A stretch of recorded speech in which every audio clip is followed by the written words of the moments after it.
सारावा हो तोहरे पलागल रहे हमरो सारावा हो तब काहे भूल गइलू प्यार ए गोरी मर जाई नैहर के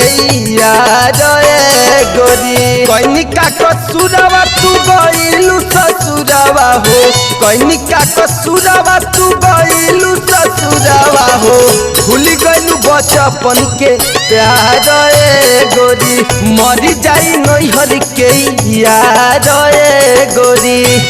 अरे डाली तो डाली पर क्या डाली, डाली तो डाली पर क्या डाली, जिसने भी डाली बुरी नजर डाली, जिस डाली को किसी माली ने पहले ही कतर डाली, पहले ही कतर डाली।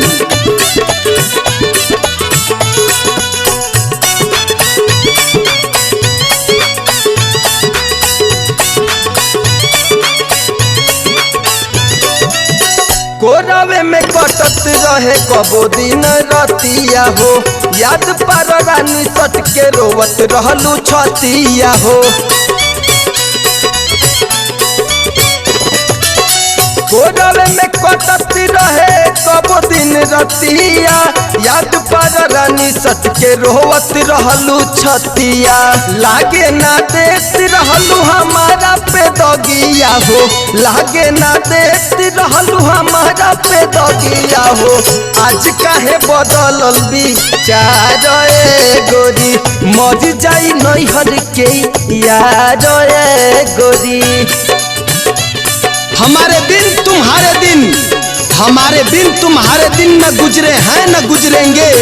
किसी के चाह से गुलशन न उजड़े हैं न उजड़ेंगे। नसीहत दे रहा है गवाह बरसों पुरानो यारो, मगर कुछ लोग ऐसे हैं न सुधरे हैं न सुधरेंगे।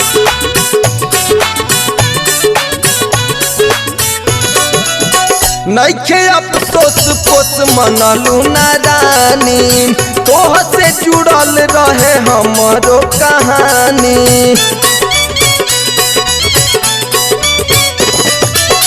नइखे अफसोस पोस मनलू नादानी